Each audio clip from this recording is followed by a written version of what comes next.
C'est la ville d'Ebolova qui a accueilli cette année la traditionnelle semaine de l'habitat. Elle a commencé par une marche de 3 km 600 dans les artères de la capitale de la région du Sud. À cette marche ont participé plusieurs membres du gouvernement sous la conduite de Mme Célestine Quecha Cortés, en charge de l'habitat. Cette marche, fort courue et appréciée par la population, s'est conclue par le piquetage d'arbustes destinés à l'embellissement de la ville. Tous les invités se sont ensuite transportés à 18 km au centre touristique de Nkolandom pour le point de presse de lancement officiel de la semaine. Dès l'entame de sa prise de parole, Mme Quecha est revenue sur l'historique de la Journée mondiale de l'habitat, dont la semaine de l'habitat précède la célébration. C'est dans sa résolution 4202 du 17 octobre 1985 que l'Assemblée générale des Nations unies a désigné le premier lundi du mois d'octobre de chaque année Journée mondiale de l'habitat. Au cours de cette journée, les Nations unies mettent l'accent sur le droit fondamental de tous à un logement décent et interpellent la communauté internationale sur sa responsabilité collective dans l'avenir des établissements humains. La Journée mondiale de l'habitat rappelle au monde également que nous avons tous le pouvoir et la responsabilité de réfléchir ensemble à l'état de nos villes, à l'état de nos villages, d'en façonner l'avenir pour notre épanouissement dans les villes dans lesquelles nous rêvons de vivre. La célébration de la Journée mondiale de l'habitat, prévue le lundi 7 octobre à Ebolova, a pour thème cette année « Engager les jeunes pour créer un avenir urbain meilleur ».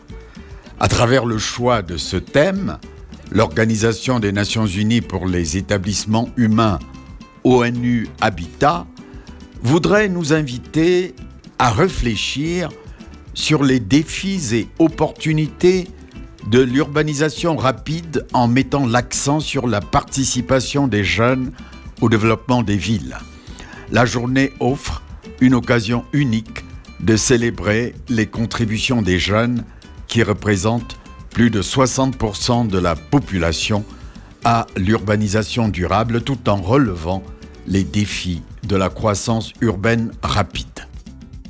Il est question de tirer le meilleur parti de l'énergie, de la créativité et les projections de notre jeunesse pour adresser les nombreux défis et opportunités consécutifs à l'urbanisation rapide et les amener à contribuer au développement urbain plus durable, équitable, garantissant un avenir pour tous, tel que voulu par le président de la République, son Excellence M. Paul Biya. La célébration de cette année entend ainsi souligner la contribution décisive des jeunes au développement durable des villes, garantissant ainsi un avenir urbain meilleur pour tous et ne laissant personne, ni aucune place, ni aucune ville sur le côté. En effet, mesdames et messieurs, malgré les efforts déployés à l'échelle mondiale, les Nations Unies reconnaissent qu'il est toujours difficile de faire progresser les objectifs de développement durable en rapport avec la pauvreté, les inégalités, les changements climatiques et leurs corollaires que constituent les catastrophes dues au changement climatique que traversent pas non seulement notre pays ces derniers temps, mais également les grandes villes des pays européens. Pour répondre à ces défis, l'autonomisation des jeunes et leur implication dans la prise de décision urbaine est essentielle. La jeunesse est en effet porteuse d'un dynamisme urbain capable de transformer nos villes en espaces d'innovation, en espaces de croissance économique, de rayonnement artistique et culturel, intégrant en même temps la sensibilité écologique. Décliné à partir du thème mondial, le thème national de la Journée mondiale de l'habitat choisi cette année est « Jeunesse camerounaise, acteur clé de la modernisation de nos villes ». Madame Ketcha Cortés explique que ce choix se justifie par les tendances qui donnent un poids considérable aux jeunes dans la démographie urbaine. En effet, les jeunes des pays en développement représentent à date 70% ou plus de la population urbaine, selon ONU Habitat. Au Cameroun, les données de l'annuaire statistique 2019 donnent les jeunes à plus de 60% de la population en ville.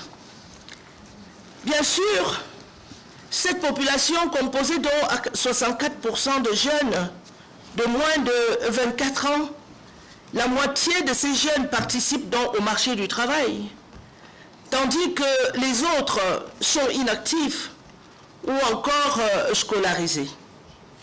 Partant de cette réalité socio-démographique, la semaine de l'habitat que nous lançons ce jour à Ebolova et à Nkolandong entend mettre la jeunesse camerounaise au cœur des défis de l'urbanisation durable.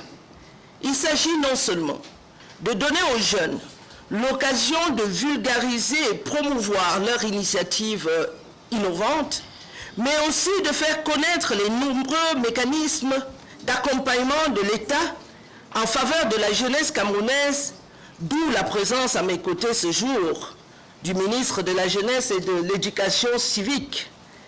Dès lors, le prétexte est tout trouvé pour aborder avec les jeunes les différentes dimensions dans lesquelles ils peuvent contribuer aux stratégies gouvernementales en matière d'habitat et de développement tout court.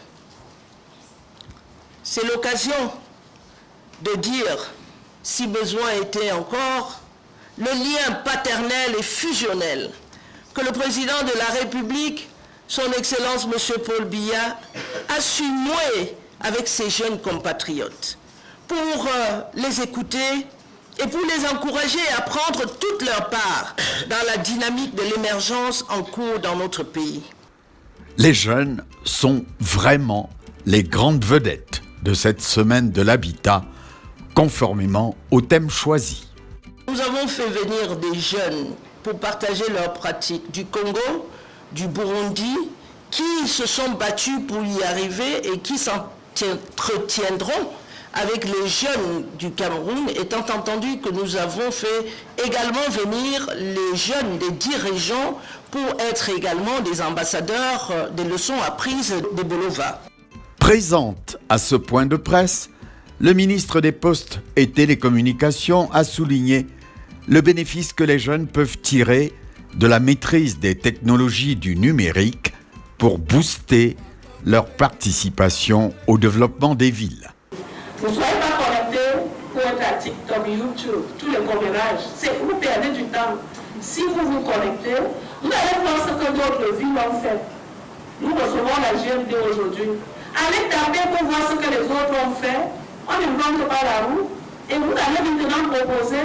Et monsieur le maire, vous devez les écouter parce que eux qui vont nous amener la solution pour que cette ville-là soit vivable, agréable pour eux.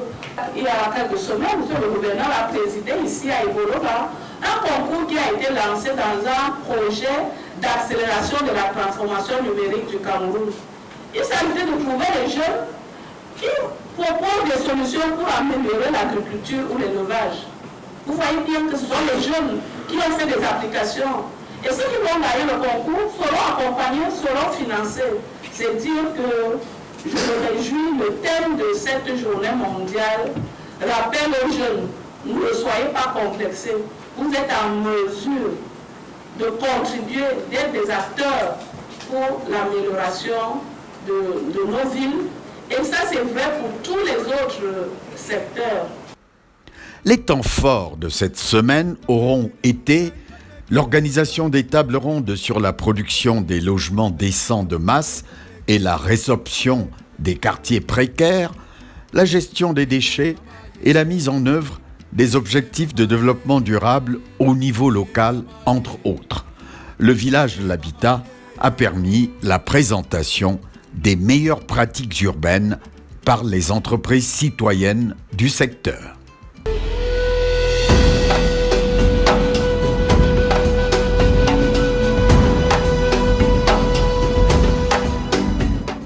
Comment avez-vous accueilli l'annonce de votre commune comme la ville la plus propre du Sud?